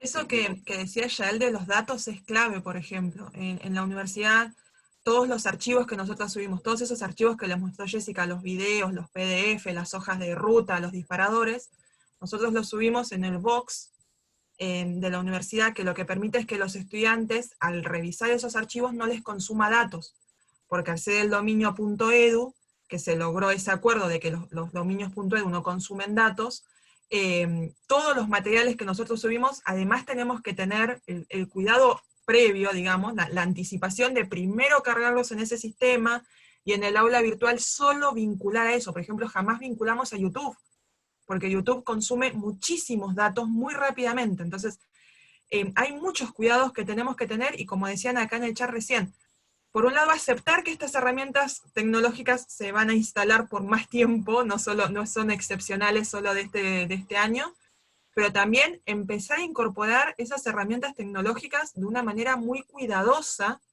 para que no exacerben la exclusión que ya sabemos que las universidades en gran medida impulsan. Digo, no son la institución educativa más inclusiva, abierta y democrática de nuestro país, aunque seguimos intentando que así lo sean.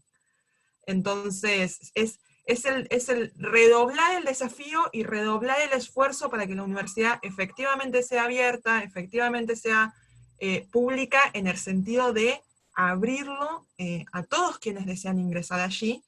Me parece que la base es esa, es redoblar el desafío y por lo tanto redoblar el esfuerzo y aprender nosotros continuamente nuevas herramientas y nuevos vericuetos tecnológicos para sostener esta divulgación del conocimiento, que en el fondo es la tarea base que hacemos.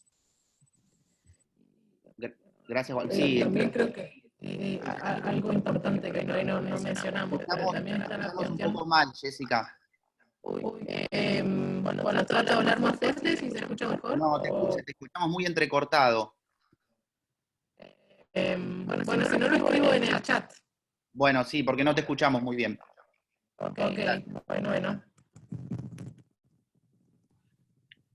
Bueno, ahí me parecía nada, como reflexión final de un poco de esto que estuvimos charlando, que es eso, de que de las decisiones tenemos que pensar e involucrar muchísimas disciplinas y muchísimos actores para ver cuál es la mejor posible, y quizás la mejor decisión posible son muchas decisiones y no decisiones únicas o que no sean flexibles. Digo, se involucra todo lo que decía Hernán a nivel económico, podríamos involucrar aspectos cognitivos y de procesamientos emocionales y atencionales para determinar cuestiones de rutina y cómo conviene ese vínculo, y la realidad es que me parece que estamos en ese camino. Tenemos una última pregunta para Gabriela, puntual para su trabajo, que nos dice, aprovechando tu mirada birregional, ¿cuál es tu perspectiva en relación a la circulación de conocimientos en internacionalización en el contexto actual de pandemia y los desafíos post-pandemia? ¿Habrá transformaciones que llegaron para quedarse?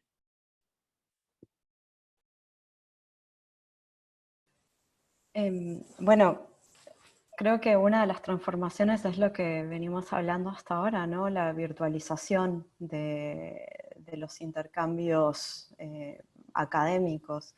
Y pienso no solo en los estudiantes internacionales, que quizás son como la cara más visible de este proceso, donde mucha gente probablemente no pudo viajar a tomar las clases, o que se reemplazó, ¿no? Un poco, digamos, una gran parte de la vida del estudiante internacional es un poco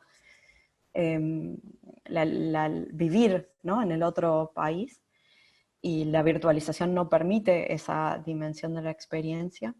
Pero creo que también en los intercambios académicos de otro tipo, esta es una de los indicadores más claros, ¿no? Por ejemplo, esta misma situación de poder participar en una actividad que de otro modo hubiera involucrado un viaje físico no es posible. Ahora bien, eso también tiene otros espacios. Probablemente no nos tomemos un café juntos y sigamos discutiendo los detalles de nuestras presentaciones o nuestras experiencias. Entonces, creo que hoy, estando todavía en el medio de la pandemia, es un poco difícil calcular ¿qué de todos estos cambios van a permanecer? Por supuesto que bueno, que desde el punto de vista del financiamiento, que no es menor cuando uno piensa en cooperación internacional, la virtualización reduce un montón de gastos. Y probablemente haya como una tendencia a favorecer, ¿no?, ese tipo de actividades. Pero yo creo que quizás algo que sería muy importante en este momento es ver estas ventanas de cooperación, ya sea en distintas disciplinas o en distintos ámbitos temáticos o en distintas experiencias, como una posibilidad de pensar juntos soluciones que, digamos, que nos lleven a reducir los impactos negativos de la situación actual. Sobre este tema, así, un poco de publicidad con el Instituto Iberoamericano, estamos organizando unas actividades virtuales que se van a realizar el martes que viene y el 24 de noviembre, justamente sobre el tema de internacionalización y qué pasa en la educación superior y en la academia. Así que, en particular, entre Alemania y distintos países latinoamericanos. Muchas gracias, Gabriela. Bueno, estuvo creo que muy interesante, muy bien tema de los tiempos. Les vuelvo a agradecer por la exposición. Así que no sé si tienen alguna reflexión final. Les pido, sí, a todos los que estén en la sala y quieran y puedan encender sus cámaras, si lo podemos hacer en este momento, que estamos cerrando el coloquio y queremos hacer una captura de todos los que estuvieron participando. Sé que muchos estuvieron acompañándonos desde el lunes. Así que bueno, si quieren hacer alguna reflexión final, les dejo el espacio.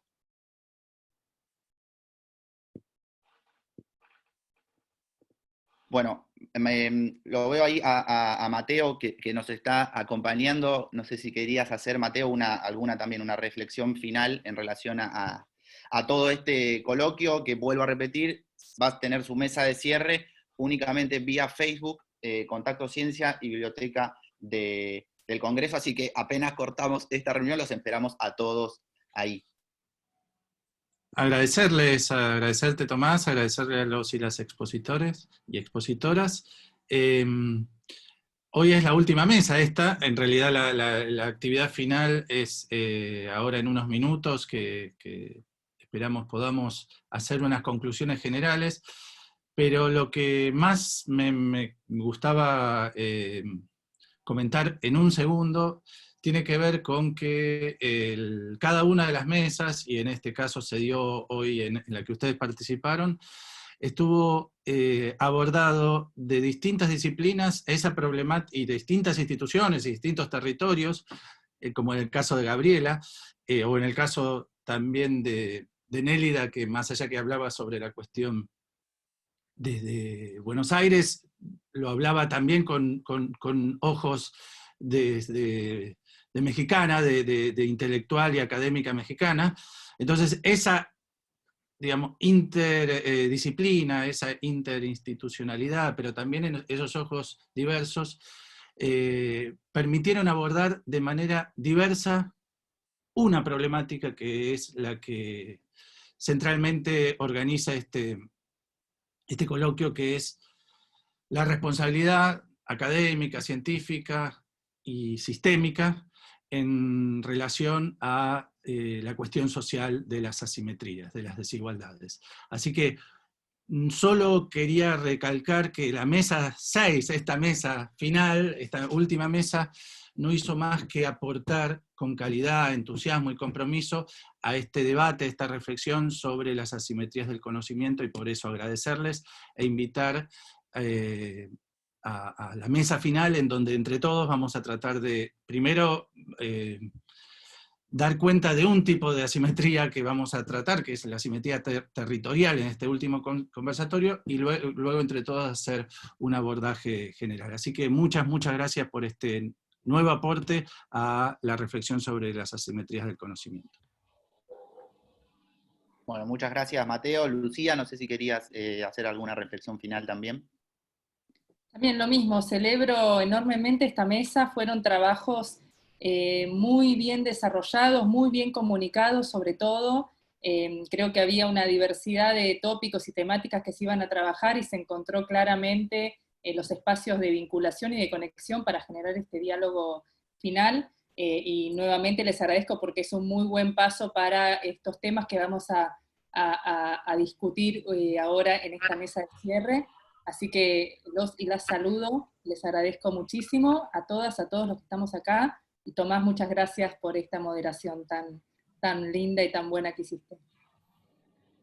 Bueno, muchas gracias. Entonces vuelvo a recordar, así después no me retan, que los esperamos a todos en el canal de Facebook para poder ver la mesa de cierre y las conclusiones, y a los que pidieron el certificado le van a estar llegando durante los próximos días, así que nos mantenemos en contacto también en relación a eso. Gracias Nélida, Guadalupe, Hernán, Gabriela, Jessica y Yael por las exposiciones y por los tiempos y el respeto para nosotros y para con toda la gente que estaba observando las exposiciones. Muchísimas gracias. Un gusto, muchas gracias. Gracias. Nos vemos Muchas pronto. gracias a todos.